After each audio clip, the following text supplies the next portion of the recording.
never demonstrate how art should be made or what the outcome should look like. Instead, give kids the tools and the materials to make their own art. Have them experience the process. Jerry Pinkney. Jerry Pinkney is a multiple award-winning author and illustrator from Philadelphia, Pennsylvania.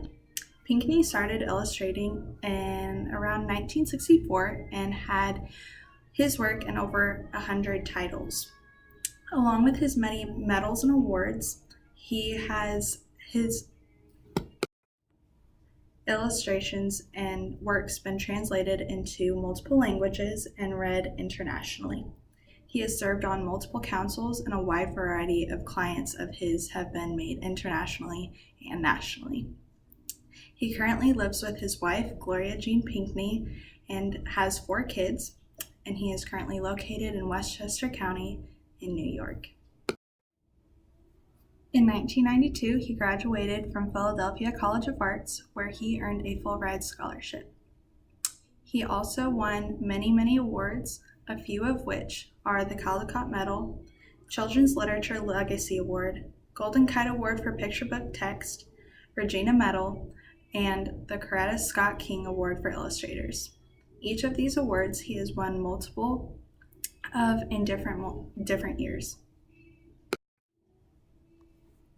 And a few of the works that were award-winning are A Home in the Barn in 2018, In Plain Sight, The Grasshopper and the Ants, The Tortoise and the Hare, Puss in Boots, The Lion and the Mouse, which is one of his most famous works, Goin' Someplace Special, which we actually read in class, and The Ugly Duckling. And I will read the book The Moon Over Star, which is actually illustrated by Jerry Pinkney.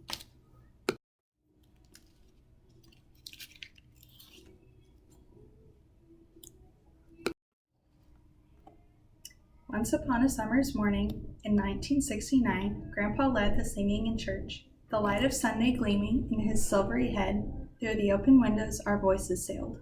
Over Star, our town. Then we bowed our heads and prayed for the astronauts, Neil Armstrong, Edwin Aldrin Jr., and Michael Collins. If all went well, a spaceship would land on the moon today, and I dreamed that maybe one day I could go to the moon too.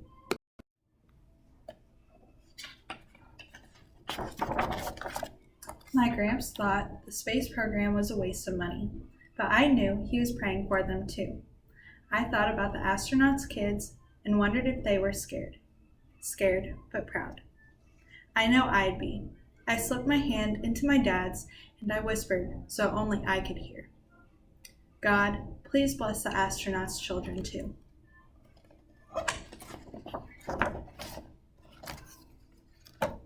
Once upon a summer's noon, my cousins and I scouted Gran's watermelon patch for the biggest one.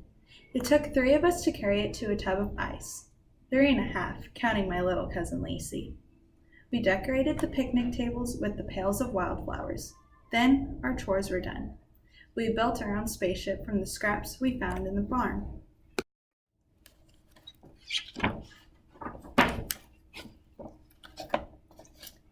T-minus 15 seconds. 12, 11, 10, 9. As the oldest grandchild, I got to be launch controller and command astronaut. Ignition sequence start. 6, 5, 4, 3, 2, 1, 0. Liftoff. We have liftoff. We closed our eyes, imagining with all our might the rumble, the roar, and the force of the Saturn rocket, blasting the spaceship into the stars. Then we were rushing through space at 25,000 miles per hour.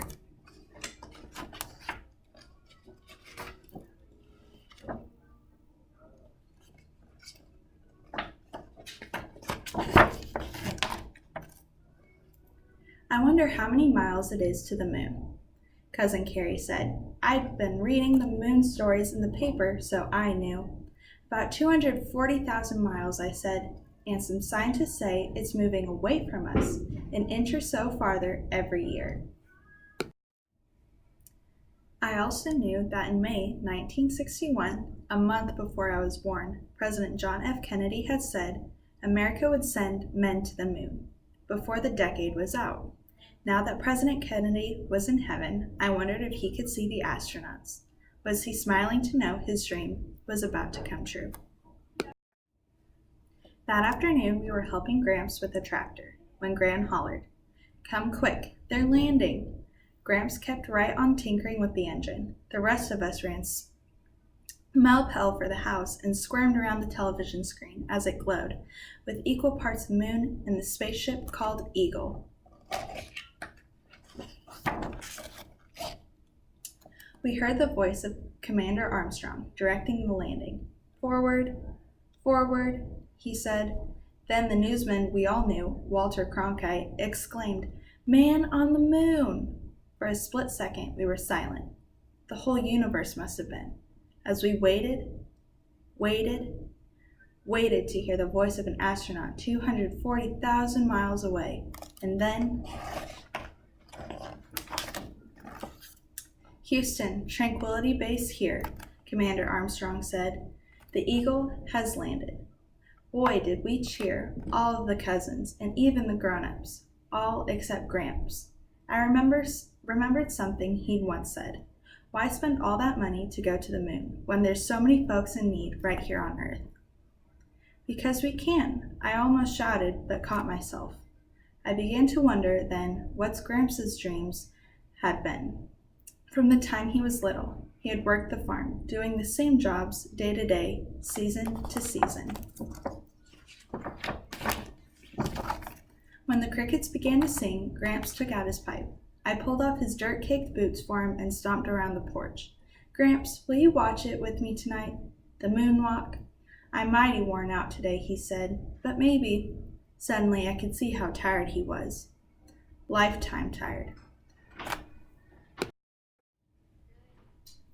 There were deep lines in his face. A farmer's face. An old farmer's face. "All right, Gramps," I said. "It's okay."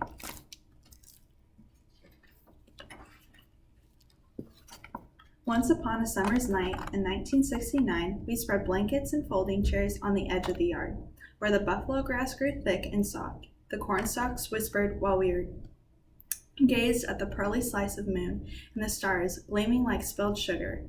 What were the astronauts seeing right at this very second? Could they see beyond the moon, to Mars or Neptune or Jupiter? We passed around a bowl of popcorn. What I could see above me and what I could see in my imagination were better than any picture show.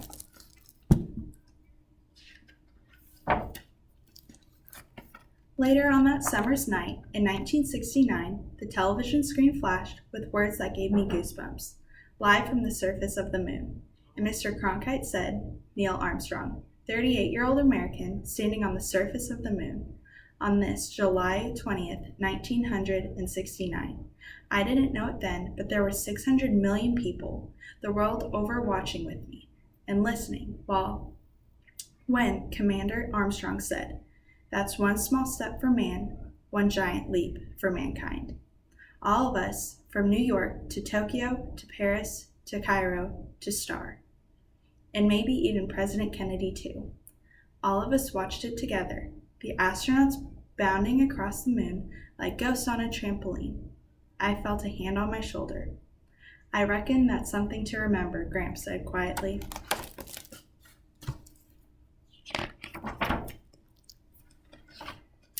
Later, when it was quiet, as the world ever gets, Gramps and I stood together under the moon.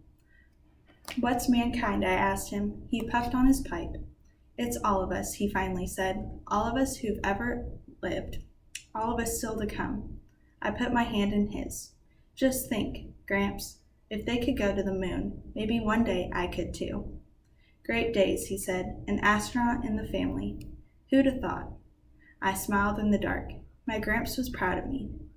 "First airplane I ever saw, I was your age, was right over yonder," Gramps said, nodding towards the cornfield. "That was something to see. Oh boy, something to see." A sigh in Gramps' voice made my heart squeeze. "Keep on dreaming, May," he said. "Just remember, We're here now together on the prettiest star in the heavens.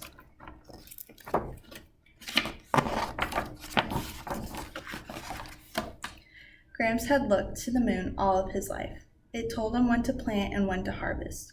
And once upon a summer's night, it told me to dream. In conclusion, Jerry Pinkney is an award-winning and astounding author and illustrator. And as an activity for the kids, I would have them do their own illustrations like Pinkney and have them draw in colored pencil in like animals, but would have them put their own personal twist to it. Thank you.